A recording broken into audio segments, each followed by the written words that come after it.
Yo, what's good? It's your man, 100 Grand Ross with The Rock Never Stops. Nikola Jokic and the Denver Nuggets are about to do to the NBA what Stephen Curry and the Golden State Warriors did over 7 years ago.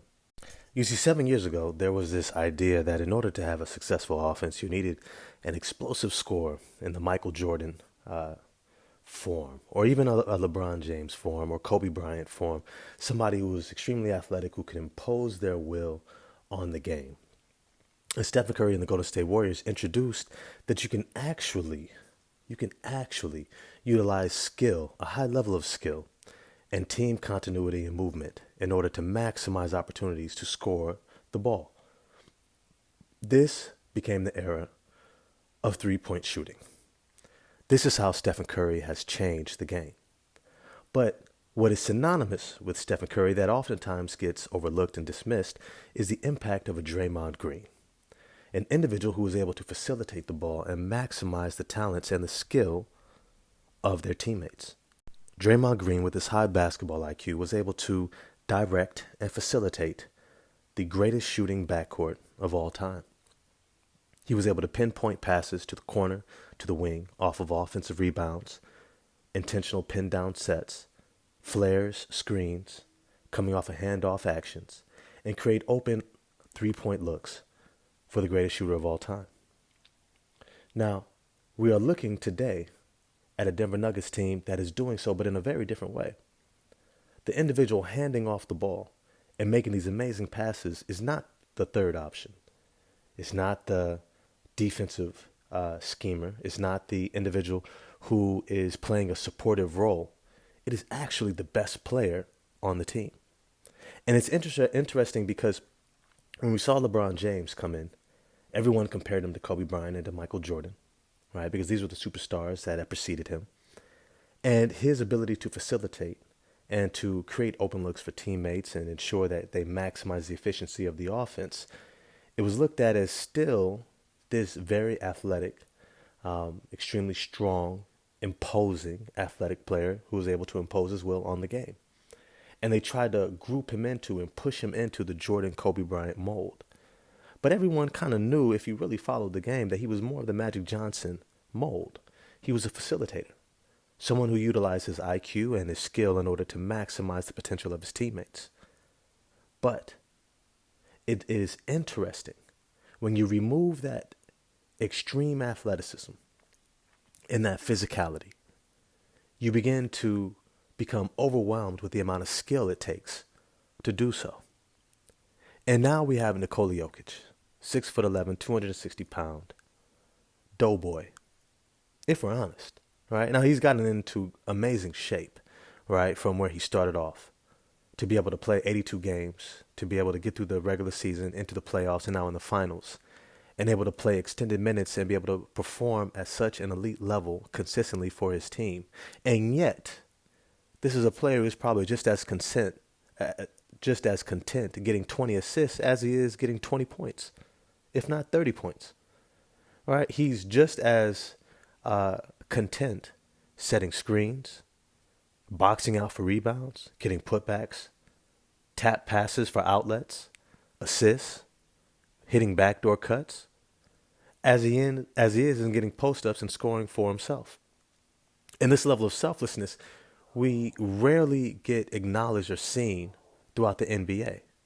Now, we've had a Magic Johnson, right? We've had a Jason Kidd, we have a Steve Nash, but these are anomalies. These are individuals that we look at and we say, oh, okay, well, they're doing something different, and we exalt it. But at the end of the day, we all still want a Kobe Bryant, right? We all still want that guy who can impose himself, this level of physicality, this level of dominance. And yet, sometimes we overlook the dominance that is in making other people better, in improving the efficiency and the outlook of the team around you. And this is what I believe the Denver Nuggets are on the verge of introducing to the NBA, which we all know is a copycat league.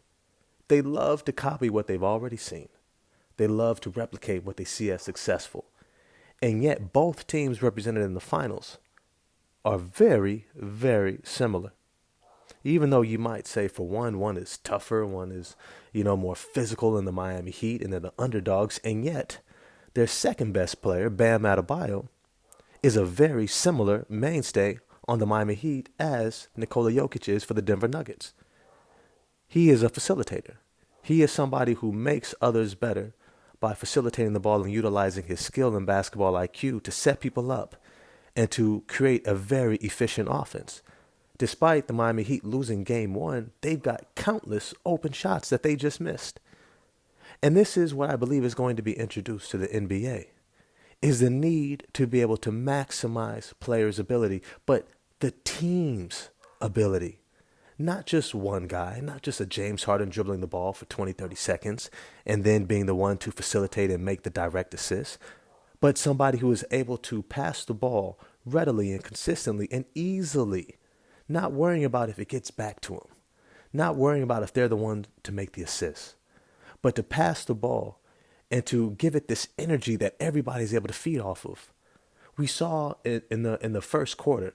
Aaron Gordon, shout out to my San Jose compadre who comes out of the Bay Area. I mean, for those who know San Jose, you understand why I use the term compadre, because you got that whole Mexican, Samoan, Pacific Islander, black mix down there, right? But you have Aaron Gordon who gets 12 points in the first quarter off of just getting set up by his superstar, by one of the greatest players we've ever seen in the NBA, who was more than happy to set him up and make him look good.